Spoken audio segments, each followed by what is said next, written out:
that it's time for us to get started. So let's take a look at a couple of things quickly.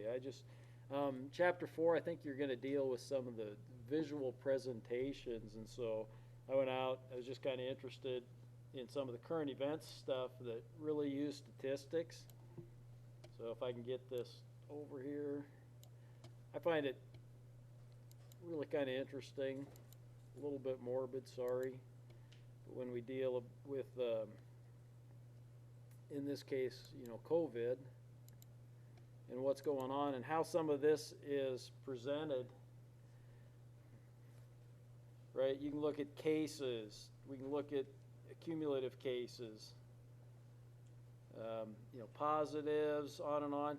When I was looking at this chapter, one of the things I looked at the box plots and I thought, oh, nobody uses those. And then I looked at this and sure enough, I'll get down here and I'll show you where there are some, right? Testing per thousand populations, where they're at.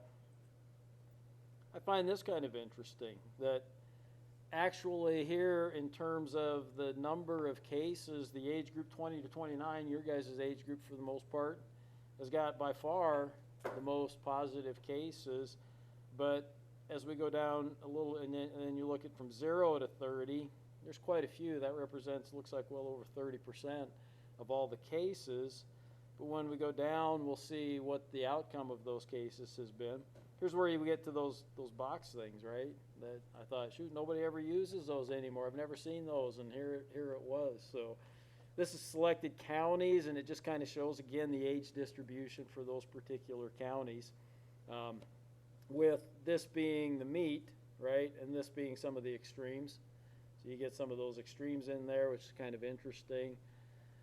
A pie chart, which you guys can do easily in Excel. I think I showed you that a little bit. That one's I don't know that we can do this in Excel, but how it's transmitted, that's kind of a wild chart that I'm not that familiar with. You look at it though, it makes some sense. Here's the outcome. So remember, 0 to 30, I said had about 30% of all the cases, and yet zero deaths, fortunately. So people in Montana, while a lot of them from 0 to age 30 are getting COVID, very few, none, have actually died. And very, very few have even been hospitalized, according to this. From 0 to 15, there hasn't been a single person that's contracted it that's been hospitalized. There's been a few others that have been hospitalized. But you get up to the main age of 50 and above is where you're getting the hospitalizations. There's probably quite a big percentage of these that get it that are hospitalized, but it's just a small percentage of the overall numbers. Breaks it down by county, kind of interesting, some of that. Compares to some other states. So that's one kind of thing. Here's a little bit more if I can get this one over. Come on.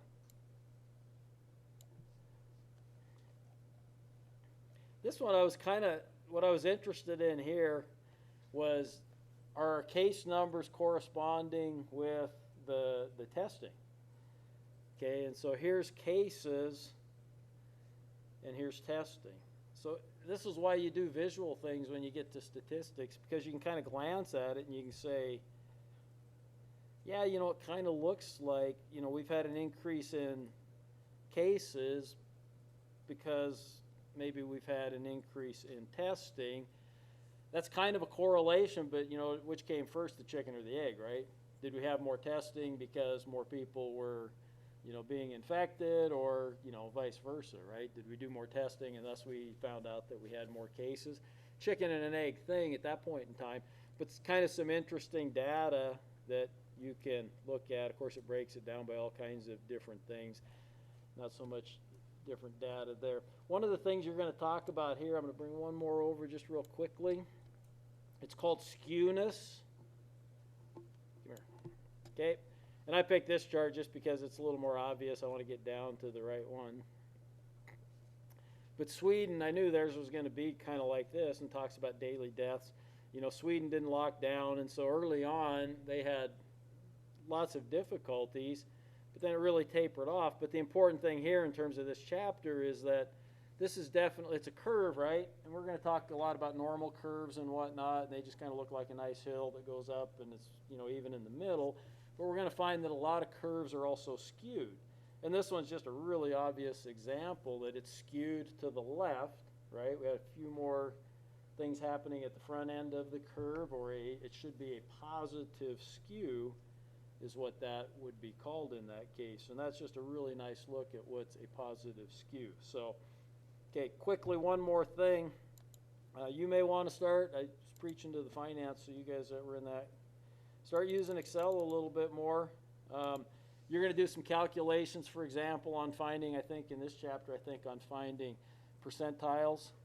So what's the 10th percentile, okay? And they give you a nice formula, and it's really not that difficult of a formula. I get that, and you probably should use it, learn how to do it. But there's a lot easier ways to do it, too, and Excel is one of those ways. If you have some data, which, keep in mind, in this book, a lot of times you can just download the data right into Excel automatically. You just click a button if you go to the book website, download the data, boom, it shows up in Excel. It's kind of nice. You get there, and if you were trying to find, a percentile, which you guys have to do, I believe, in this chapter, and you want to know, I don't have any data in here. I should have downloaded some, sorry. But you want to know what the 20th percentile of a group of data is. You can come here and you can either hit inclusive or exclusive, okay? The difference is, and it kind of depends on what question they're asking you, if they want a whole number, in other words, if they want one of the numbers that appears in the data, you got to use inclusive, okay? If you're going to calculate something that's in between maybe a couple of numbers, it may end up being a whole number, but it may end up being between a couple of numbers, then you use exclusive. Okay, does that make sense? So if it's going to, if you got a group of data and there's 20 numbers in it, if you hit inclusive, the answer is going to be one of those numbers in that data for sure. Okay, if you hit exclusive, it may not be. It may be a fraction between two numbers. Okay, if that's where the 20th percentile actually hits. Does that make sense? Okay. Again, something that's really easy. Get used to this. There's a lot of things that they're going to ask you for that you're working on, and they're going to give you all kinds of nice fancy formulas to do it. And that's wonderful, but you can sure come here to Excel, and I encourage the use of Excel to find a lot of those particular answers. So, questions about that? We're on chapter 4 right now, right? Okay, due Sunday? Cool. Have at her. I'll turn you loose and let you spend some time doing that.